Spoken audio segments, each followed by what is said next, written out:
Hey guys, welcome back to Morgan Hill Farms. You can see it's very overcast. We've got quite a bit of rain coming down here. We are in South Carolina, and so like many others in the Southeast, we have Hurricane Helene that's coming in tonight and into early tomorrow morning. So it's Thursday afternoon right now. We are starting to get some of the outer bands coming through, so we are getting some significant rain. Not so much winds, we'll get those a little bit later tonight, but around 2 a.m. to about 10 a.m. tomorrow morning, we'll be looking at 60 to 70 mile an hour winds, and we're gonna get between 4 to 6 inches of rain. I'm not super concerned about the rain, except for a few seedlings that I have down in the garden, but the wind is what really concerns me. We have some movable structures for our goats, and so I just hope that those don't blow over, especially in the middle of the night, because goats hate rain, they hate getting wet, and if their structure blows over, that just means they're going to be out in the rain. So we're going to try to keep an eye on that. Also, I have moved all of my green stalks, which are my vertical planters. Those have all gone into the garage, as well as my citrus trees, my lemons, my limes. Those are all in the garage too, because with those type of winds, they are just going to be blown over and I'll lose everything in them. I have most of my fall crops down in the garden. I'm not too concerned about. My broccoli are kind of tall, so I'm hoping that they will sustain those winds well. If not, if we lose a few, it's okay. I've planted so many extra, but I'm just hoping we don't lose everything. But the one crop that is really young down there are my carrots, so hopefully the rain does not just pummel those. So we are just saying a prayer. We do have some microgreens in the house that I wanted to show you guys. I sprouted some kale as well as some mustard, and then I also sprouted some black beans. So we've got those microgreens inside growing. Those are going to be a great way to add nutrition into our, salads, on top of burgers, just really on top of anything. So that's kind of fun to share with you guys. I have been preparing like crazy today, just making sure that we have everything that we need, making sure that the cars are fueled up. Also, I have been baking just some treats for the kids to have, because we may be without power for a little while. So I've made a ton of bagels. I made some pumpkin streusel muffins. That's really yummy this time of year. It's very festive with fall being here now. And then I also made some cinnamon rolls. If you guys want that recipe, I'll try to find it. I'll try to link all of those below, because they're just really delicious. I did make enough bagels to freeze. You're going to see that it looks like I made a lot, but I'm going to freeze some of those and we'll pull those out of the freezers as we need them.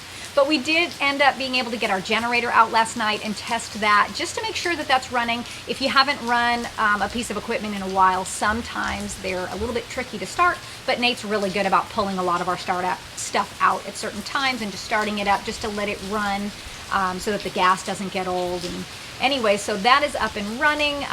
We know that that's going to be good to go if and when we need it. They are saying we might be without power for about 2 days, just because of those high winds. And then, of course, a lot of our linemen have left and gone down to Florida, and they're just kind of in waiting there, waiting for the hurricane to pass so that they can try to work on the lines and get those people back up and running. So anyways, yeah, I hope to give you guys an update and maybe show you some pictures of what we are facing, but the winds are pretty scary, as well as we do have some really big pecan trees, and so I'm hoping that they weather the storms. This wind speed of 70 mile an hour for gusts is double what I have seen since I've lived here in South Carolina. So yeah, it's a little concerning, but we're just gonna, wait it out and see. There's nothing really that we can do except for prepare, and we pretty much have a lot of that done, so we are really good on that front. But I did want to give you guys an update.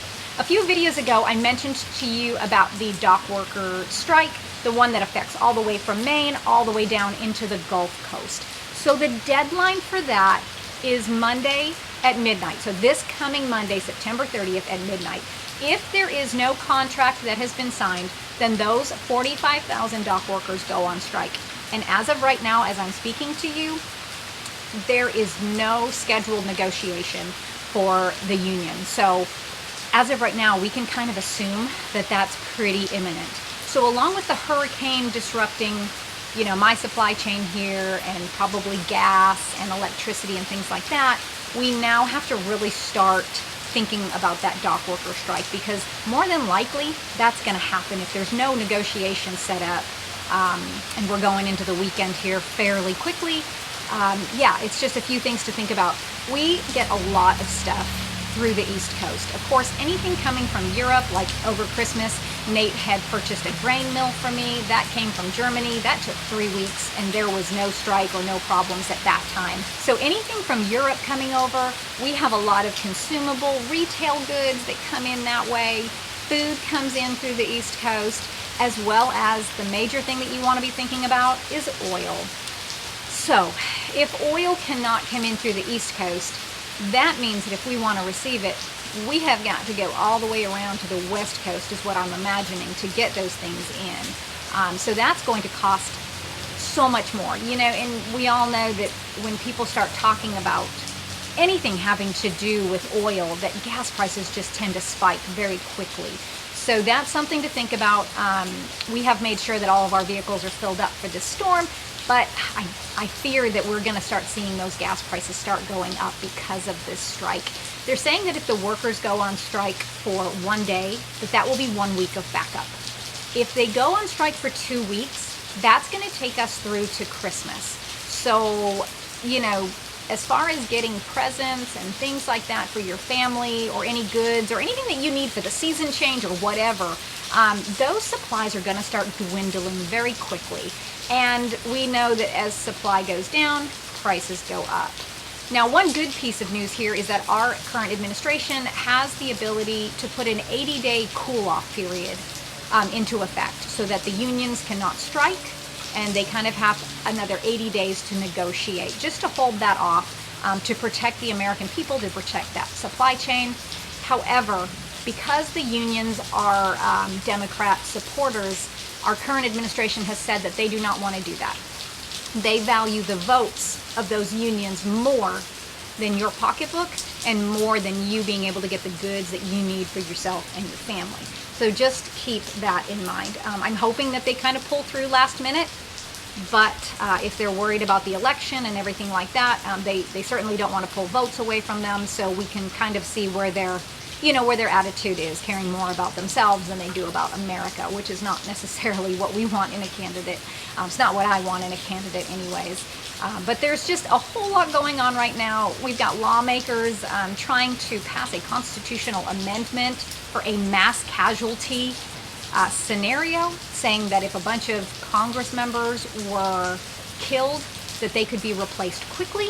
You know, and it makes you think, you know, why would they come up with this bill now, or an amendment now? Why would they want to put this in now?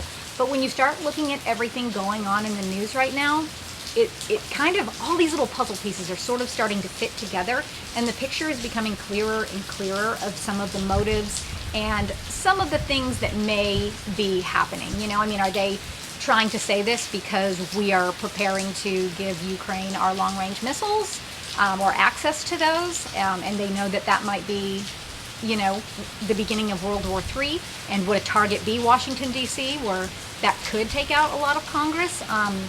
Not just that, but there's so many other things going on. I'm not going to get into it right now because I have a lot more stuff to do, but I did just want to get on here really quick today, give you guys that update. Keep preparing. Just, you know, read some of this stuff online, see what you can do to sort of mitigate your costs if this strike does happen. If you are in the southeast and you are getting this hurricane, I'm praying that you guys are staying safe. I will give you guys an update and let you know what the hurricane brought with it. And one last update for you. I was able to fix my refrigerator. I replaced the relay as well as one other component that plugs into that relay. It was a pretty inexpensive part, and I just thought, you know, it's such a small part, I'm just going to go ahead and get that too, which I did, and the refrigerator is back up and running. So I am excited to report that to you guys. But anyways, guys, if you like this video, please like, subscribe, and share. And like I said, I'll give you some updates in another video. I do have some great videos coming up for you guys as far as preservation. I have a peach video and a pepper video. So watch for those to come out in the next few weeks, and we will see you guys in the next video.